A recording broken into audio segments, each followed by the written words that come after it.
Semoga yang subscribe diberikan rezeki melimpah dari jalan tak terduga. Dan yang like komen, dimudahkan jalannya menuju surga di hari akhir nanti. Siapa yang tak mendengar nama Qorun? Dia adalah seorang sosok kaya raya di zaman Nabi Musa yang namanya melegenda hingga sekarang. Kisahnya diabadikan dalam Al-Quran, bahkan menjadi peribahasa atau ungkapan di masyarakat guna menggambarkan seseorang yang mirip dengan tabiatnya atau menisbatkan harta yang ditemukan terpendam dalam tanah sebagai harta Qorun. Qorun adalah miliarder kaya raya yang hidup sejaman dengan Nabi Musa. Saking kaya rayanya, Qorun setiap kali keluar dari rumahnya, ia didampingi dengan 300 pelayan laki-laki dan 300 pelayan perempuan. Qorun juga dikawal oleh 4.000 pengawal yang diiringi 4.000 binatang ternak ditambah 60 ekor unta yang khusus membawa kunci-kunci gudang penyimpanan harta kekayaannya itu. Itu dilakukan semata-mata sebagai bentuk kesombongan bahwa dialah manusia paling kaya, paling terhormat, dan memiliki pengikut setia. Ia merasa lebih mulia dibandingkan Nabi Musa alaihissalam. Orang-orang tentu saja akan penasaran seberapa banyak harta kekayaan Qorun jika pengawal dan pembawa kunci gudang kekayaannya sebanyak itu. Lalu berapa banyakkah harta yang dimiliki Qorun yang disimpan di dalam gudangnya tersebut? Sebelum saya melanjutkan, dimohon untuk menonton video ini sampai selesai supaya tidak ada kesalahpahaman dalam memahami isi cerita, serta mohon bantu channel ini semakin berkembang dengan cara tekan subscribe dan silakan tinggalkan like serta komen positifnya. Semoga dukungan pemirsa Risalah Kehidupan bernilai pahala dan menjadi wasilah dimudahkannya segala urusan pemirsa sekalian.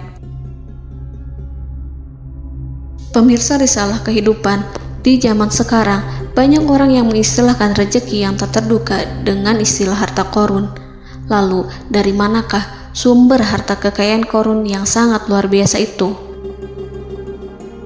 Serta di manakah Qorun dan hartanya ditenggelamkan?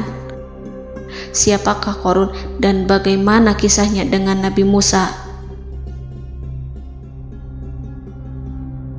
Qorun merupakan kaum Nabi Musa alaihissalam. Disebutkan oleh Ibnu Jurayj, nama lengkap Qorun adalah Qorun ibnu Yashar, ibnu Qahis, ibnu Lawi, ibnu Yakub. Ia merupakan putra paman atau sepupu Nabi Musa alaihissalam.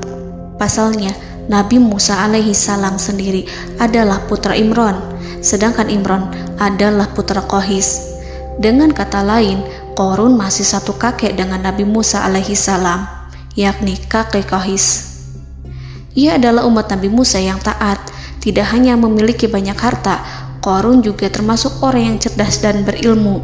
Ia menguasai ilmu duniawi dan ilmu ukhrawi, dan tercatat bahwa Qorun adalah ahli di bidang kimia. Dirinya tercatat sebagai ahli kitab Taurat setelah Nabi Musa. Kepandaian Qorun dalam ilmu agama membuat dirinya sering disebut dengan ilmu nawir, atau orang yang memberi cahaya dan penerangan. Suaranya terkenal merdu dalam membaca kitab Taurat. Selain itu, Qorun juga lihai dalam berbisnis. Ia mengetahui trik investasi yang menguntungkan, serta jalur perdagangan internasional yang strategis di zamannya. Kekayaan Qorun begitu banyak, sebagaimana tercatat dalam surat Al-Qasas ayat 76. Sesungguhnya Qorun termasuk kaum Musa, tetapi dia berlaku aniaya terhadap mereka. Kami menganugerahkan kepadanya perbendaharaan harta yang kunci-kuncinya sungguh berat dipikul oleh sejumlah orang-orang yang kuat. Dalam riwayat Kaisamah disebutkan, kunci gudang kekayaan Qorun dibutuhkan 60 bigol atau sejenis kuda kecil. Ukuran kuncinya sebesar jari, bahannya terbuat dari kulit, dan setiap kunci digunakan untuk satu gudang. Maka keluarlah Qorun kepada kaumnya dalam kemegahannya. Para ulama tafsir menjelaskan Qarun keluar dengan mewah diiringi dengan 300 gadis berbaju merah dan 4.000 kendaraan kuda. Tak heran, iring-iringan Qarun itu mengundang decak kagum mereka yang gandrung terhadap harta kekayaan. Sebagaimana yang terekam dalam ayat Al-Quran, moga-moga kiranya kita mempunyai seperti apa yang telah diberikan kepada Qarun. Sesungguhnya ia benar-benar mempunyai keberuntungan yang besar. Quran Surat Al-Qasas ayat 79. Namun tak sedikit kaumnya yang mengingatkan. Ingatlah ketika kaumnya berkata kepadanya, janganlah engkau terlalu bangga, sesungguhnya Allah tidak menyukai orang-orang yang terlalu membanggakan diri atau farihin. Ulama menafsirkan istilah farihin di sana juga berarti takabur, zolim, berbuat kerusakan, arogan, dan tak mau bersyukur terhadap nikmat. Qarun dikisahkan memiliki ribuan kuda yang berisikan emas dan perak. Bila keluar rumah, Qarun selalu berpakaian mewah dan dikawal 600 pelayan dan diiringi 4.000 ekor kuda serta 60 ekor unta yang membawa kunci-kunci gudang kekayaannya. Namun, sayangnya Qarun kemudian membangkang pada Nabi Musa dan menjadi pengikut setia Fir'aun. Mengenai dari mana asal-usul kekayaan Qarun, ada beberapa riwayat yang memberitahukan tentang asal-usul kekayaan Qarun. Sumber pertama menyebutkan bahwa jauh sebelum memiliki kekayaan, Qarun hanyalah seorang lelaki miskin yang tidak mampu menafkahi keluarganya. Anaknya sangat banyak. Lalu suatu ketika Qarun datang kepada Nabi Musa. Ia meminta Nabi Musa alaihi salam untuk mendoakannya agar Allah memberikan harta benda yang banyak. Qarun juga meminta Nabi Musa mengajarinya ilmu kimia dan ilmu-ilmu kehidupan lainnya. Qarun dikenal sebagai orang yang soleh dan mengikuti ajaran Ibrahim dengan baik, sehingga tanpa pikir panjang, Nabi Musa alaihi salam menyetujui permintaannya. Allah Subhanahu wa ta'ala mengabulkan doa Nabi Musa. Qarun diberikan kecerdasan luar biasa dan menguasai ilmu yang telah diajarkan kepadanya. Qarun menguasai teori dan praktik pembuatan emas permata dan beragam perhiasan mewah lainnya. Ia juga pakar dalam ilmu arsitektur, rancangan bangunan, penataan kota, dan lain sebagainya. Tidak lama setelah itu, hidupnya berubah. Qarun pun hidup dengan bergelimbang harta. Ribuan gudang yang dimilikinya penuh dengan emas dan perak. Namun, sayangnya, keberuntungan yang didapatkannya membuatnya gelap mata. Qarun mulai hidup dengan penuh pamer, keangkuhan, dan penuh kesombongan. Kekayaan yang diberikan Allah Subhanahu wa ta'ala membuatnya lupa dengan Sang Maha Pemberi. Qarun merasa lebih terhormat dan mulia dibandingkan Nabi Musa. Ia pun akhirnya membelot dan durhaka pada Musa. Ia mengingkari janji-janjinya dulu dan beralih menjadi pengikut Fir'aun yang setia. Loyalitas Qarun terhadap Fir'aun membuatnya diangkat menjadi kepala mandor yang membawahi ribuan pekerja. Dikisahkan bahwa Qarun bersikap semena-mena terhadap para pekerja. Ia tega memotong upah mereka. Ia melakukan korupsi demi membangun istana dan kemegahannya sendiri, dan untuk membangun gudang-gudang penyimpanan harta yang telah ia kumpulkan jauh-jauh hari. Ketika datang perintah zakat, Nabi Musa alaihi salam pergi menemui Qarun dan memerintahnya mengeluarkan zakat sebesar 1 dinar dari setiap 1000 dinar hartanya, 1 dirham dari setiap 1000 dirham, 1 kambing dari setiap 1000 kambing, dan seterusnya. Setelah Qarun menghitung seluruh hartanya, ternyata jumlah zakatnya sangat besar. Kekikirannya pun mulai menghalangi hatinya untuk mengeluarkan zakat. Qarun enggan membayar zakat ketika Nabi Musa alaihissalam menagih zakat yang diperintahkan oleh Allah untuk ditunaikan olehnya. Ketika Qarun dimintai zakat, ia langsung marah dan tidak memberikan sedikit pun kekayaannya. Dia berpikir bahwa harta kekayaan yang dimilikinya didapat dari hasil kerja dan usahanya, dan tidak ada kaitannya dengan siapapun, termasuk Allah Subhanahu wa Ta'ala. Janji Qarun untuk lebih taat beribadah dan membantu sesama jika diberi kekayaan oleh Allah dilupakannya. Dia mempergunakan kekayaannya tersebut dalam kesesatan, kezoliman, dan permusuhan, sehingga membuatnya menjadi sombong dan terlena. Orang-orang beriman pada masa itu sering menasihati Qarun untuk bersyukur atas nikmat yang telah Allah berikan, tetapi dia tidak mengindahkan nasihat tersebut. Dari sikapnya tersebut sudah jelas bahwa Qarun tidak membutuhkan nasihat kebenaran, bahkan merasa tidak takut dengan ancaman Allah. Sebab Qarun merasa sudah memiliki segalanya. Qarun merasa dirinya hebat dan pintar serta punya banyak pengikut setia, punya banyak pengawal dan merasa aman karena dekat dengan Raja Fir'aun. Qarun berkata, "Sesungguhnya aku mendapatkan harta ini karena ilmu yang ada padaku." Qarun sangat sombong. Ia merasa hartanya didapatkannya sendiri tanpa campur tangan dan kehendak Zat yang Maha Kaya, yakni Allah Subhanahu wa Ta'ala. Apakah Qarun lupa ataukah ia tidak tahu bahwa Allah telah membinasakan orang-orang sombong sebelumnya yang bahkan lebih kuat darinya, yang lebih kaya darinya, yang lebih banyak pengawalannya, lebih kokoh dan tak terkalahkan dibanding dirinya? Karena terdorong sifat kikir dan angkuh, maka Qarun membuat rencana untuk melakukan tipu daya agar dia terlepas dari kewajiban membayar zakat. Dia ingin menjatuhkan nama baik dan citra baik Nabi Musa. Kemudian dia mengumpulkan tokoh-tokoh konglomerat Bani Israel. Ia berkata kepada mereka, "Wahai saudara-saudaraku, terhadap apa yang diperintahkan Musa untuk membayar zakat, apakah kalian akan mematuhinya?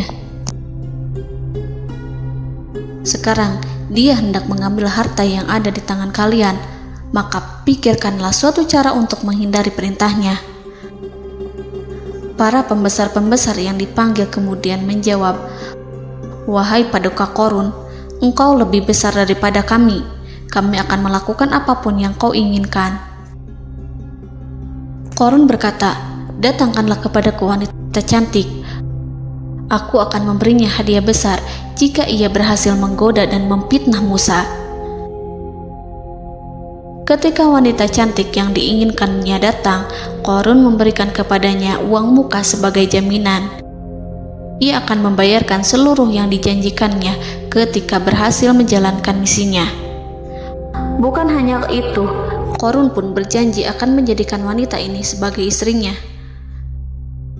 Keesokan harinya, Qarun mengumpulkan Bani Israel. Setelah itu, Qarun menghadap kepada Nabi Musa seraya berkata, "Orang-orang menanti kedatangan Anda, sampaikanlah saran dan nasihat kepada mereka." Nabi Musa kemudian keluar dari rumahnya. Ia mulai menyampaikan nasihat pada umatnya. Di antara nasihatnya, beliau berkata, "Barang siapa yang mencuri, aku akan memotong tangannya. Barang siapa yang memfitnah, aku akan mencambuknya sebanyak 70 kali.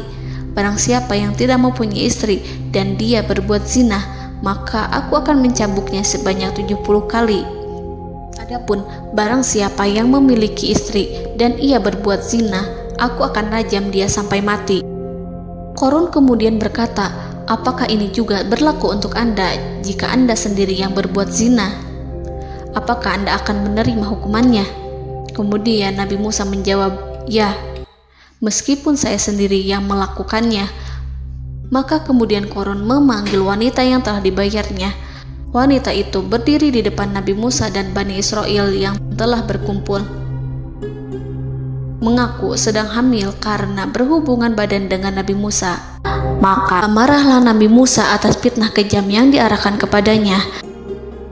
Kemudian Nabi Musa melakukan sholat 2 rakaat, lalu mendatangi wanita itu dan menyumpahnya agar mengatakan siapa yang menyuruhnya.